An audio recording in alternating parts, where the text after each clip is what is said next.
সুপ্রিয় শিক্ষার্থীরা, এ পর্যায়ে আমরা নবম দশম শ্রেণীর মানব রেচন এখান থেকে গুরুত্বপূর্ণ কিছু সৃজনশীল প্রশ্ন সমাধান করব। তোমরা যারা পরীক্ষার্থী আছো তাদের জন্য এই প্রশ্নগুলো খুবই ইম্পর্টেন্ট। আমরা এখান থেকে বাছাই করা গুরুত্বপূর্ণ সৃজনশীলগুলো সমাধান করে দিচ্ছি। এর আগেও আমি অন্যান্য চ্যাপ্টারের সৃজনশীল সমাধান করে দিয়েছি। এখন আমি এই রেচন অধ্যায়ের সৃজনশীল সমাধান করব। তো এই অধ্যায়ের এমসিকিউ সমাধানও আছে, তোমরা চাইলে সেগুলো আমাদের চ্যানেলের প্লেলিস্ট থেকে দেখে আসতে পারো। তো চলো আমরা আজকে শুরু করি আমাদের সৃজনশীল প্রশ্ন। এখানে দেখো 1 নম্বর, এখানে একটা বৃক্কের লম্বচ্ছেদ দেওয়া আছে। এখানে এই চিত্রটা দিয়ে আমাদের নিচে কিছু প্রশ্ন দেওয়া আছে। এখানে ক নম্বর প্রশ্ন বলা হচ্ছে, মেডুলা কি? গ্লোমেরুলাস বলতে কি বোঝায়? চিত্র এ কে সাকনির সাথে তুলনা করা হয় কেন? চিত্র এ বিকল হলে কিভাবে এর প্রতিরোধ ব্যবস্থা গ্রহণ করতে হবে? মতামত দাও। তো এই 4টা প্রশ্নে আমরা বেসিক সহ আলোচনা করব।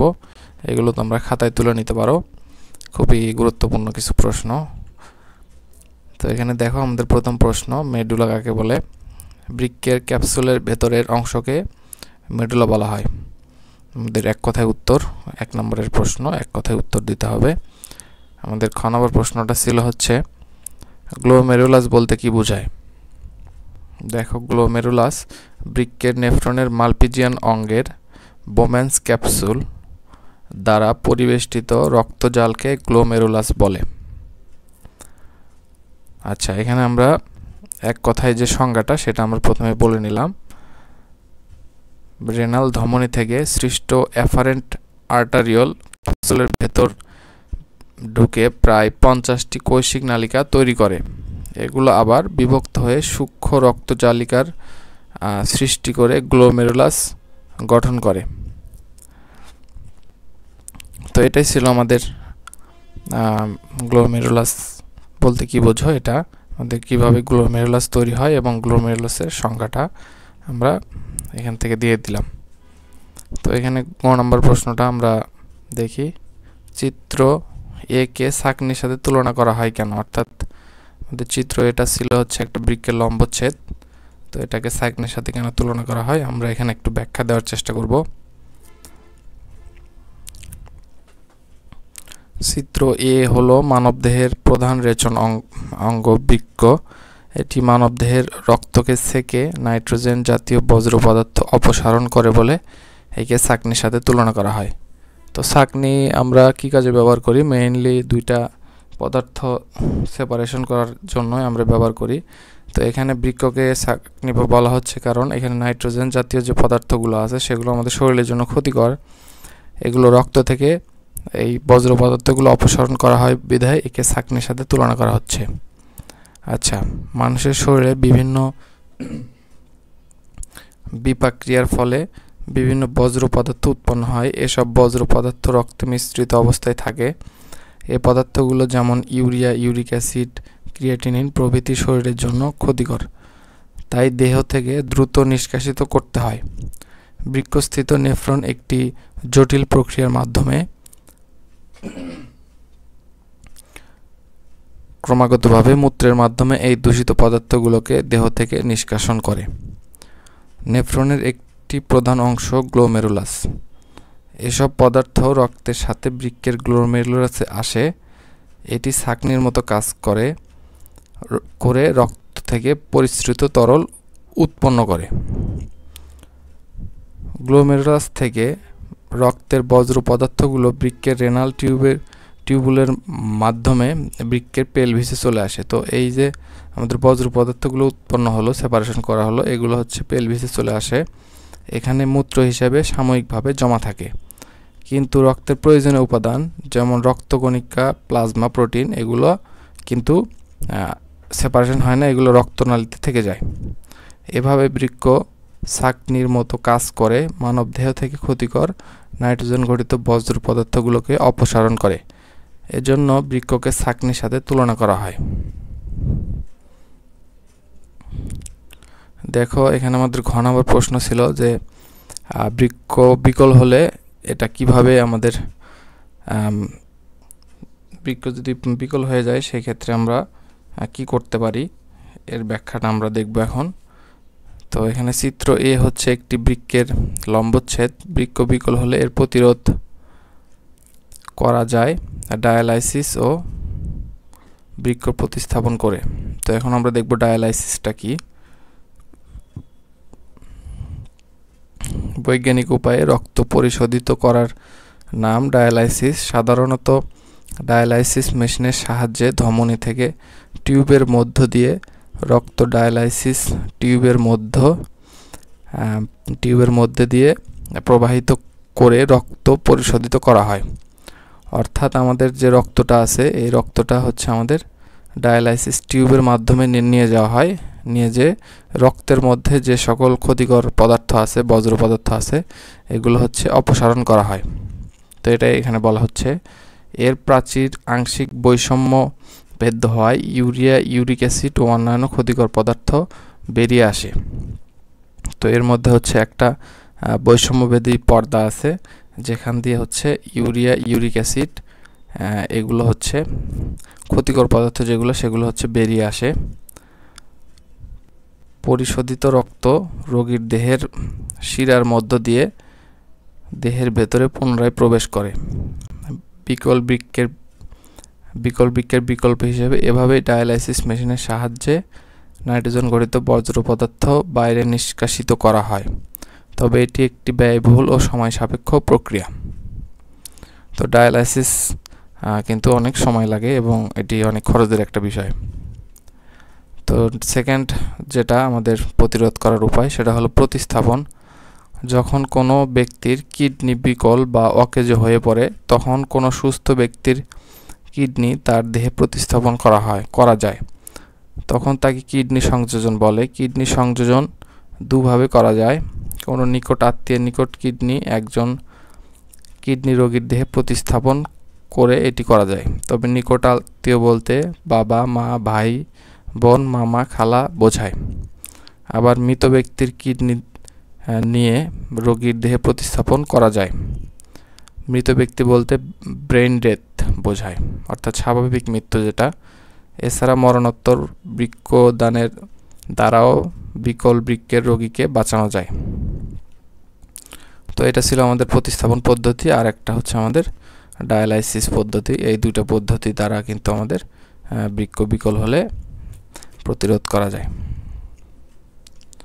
তো এখন আমাদের সেকেন্ড প্রশ্নে আসো। এখানে প্রশ্ন 2, এখানে বলা হচ্ছে নিচের উদ্দীপকটি পড়ো এবং প্রশ্নগুলোর উত্তর দাও। দীর্ঘদিন ডায়াবেটিসের কারণে হান্নান সাহেবের কিডনি সম্পূর্ণ অকেজো হয়ে গেছে।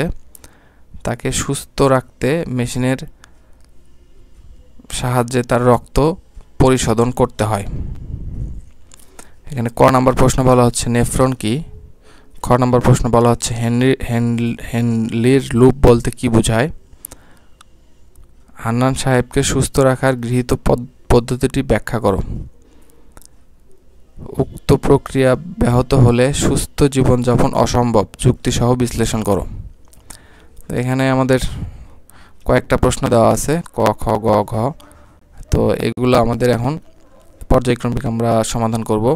তো চলো প্রথমে আমরা ক নাম্বারটা সমাধান করি। এখানে বলছে নেফ্রন কি। তো দেখো এখান থেকে আমরা নেফ্রনের সংজ্ঞাটা এক লাইনে দিয়ে নিব।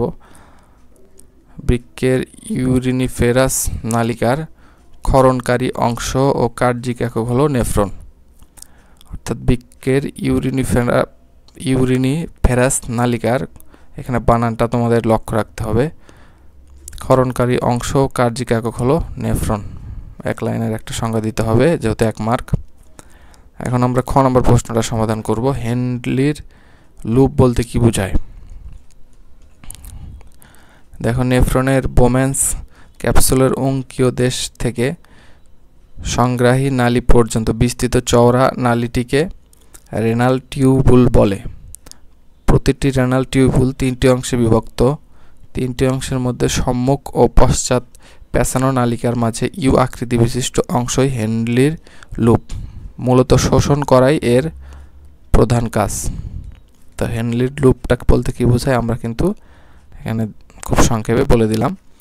প্রথমে হচ্ছে সংজ্ঞাটা দিলাম, তারপরে এটা কয়টি অংশে বিভক্ত, এর কাজ কি, এটা আমরা লিখলাম। তো গ নম্বর প্রশ্নটা দেখো, এখানে গ নম্বর প্রশ্নটা বলছে হান্নান সাহেবকে সুস্থ রাখার গৃহীত পদ্ধতিটি ব্যাখ্যা করো। তো এখানে আমাদের হান্নান সাহেবকে সুস্থ রাখার গৃহীত পদ্ধতিটি কি সেটা আমরা প্রথমে বলে দিব। সেটা হচ্ছে আমাদের যেহেতু মেশিনের মাধ্যমে রক্ত পরিশ্রুত করা হচ্ছে, সেটা হচ্ছে আমাদের তাহলে হবে ডায়ালাইসিস প্রক্রিয়ার মাধ্যমে করা হচ্ছে। তাহলে এই কথাটা কিন্তু বলতে হবে। বৃক্ক সম্পূর্ণ অকেজ বা বিকল হওয়ার পর সাধারণত ডায়ালাইসিস মেশিনের সাহায্যে রক্ত পরিশোধিত করা হয়। এই মেশিনটির ডায়ালাইসিস টিউবটির এক প্রান্ত রোগীর হাতের কবজির ধমনীর সাথে এবং অন্য প্রান্তটি ওই হাতের কবজির শিরার সাথে সংযোজন করা হয়। অর্থাৎ এখানে দুইটা টিউব থাকে, একটা ধমনীর সাথে আর একটা হচ্ছে শিরার সাথে আমাদের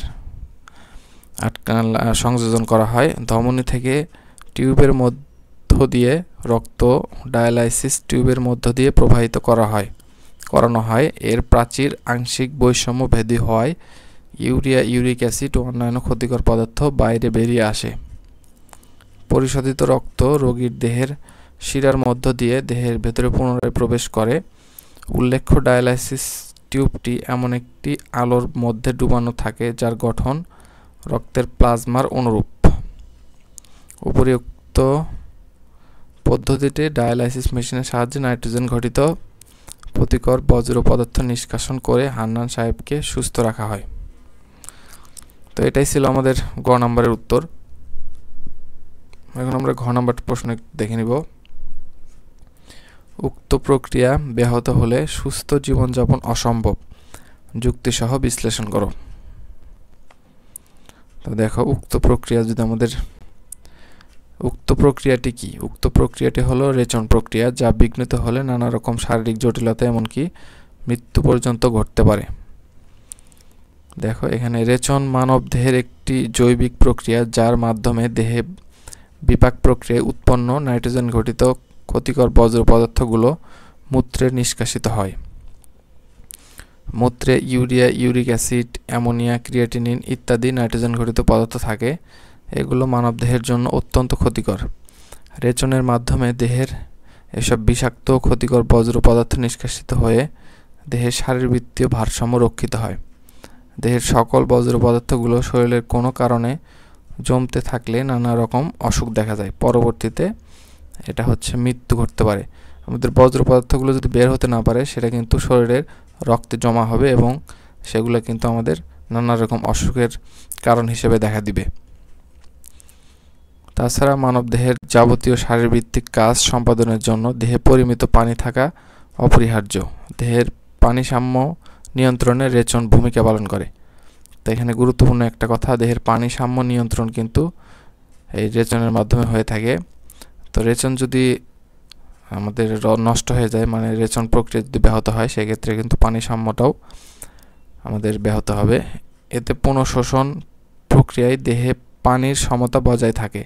দেহে পানির পরিমাণ বেড়ে গেলে রক্ত বেশি তরল হয়ে যায়। এতে দেহে নানা রকম জটিলতা সৃষ্টি হয়, যেমন রক্তে নাইট্রোজেনের আধিক্য, কোষের ক্ষতি, রক্ত সংবহনে ব্যর্থতা ইত্যাদি।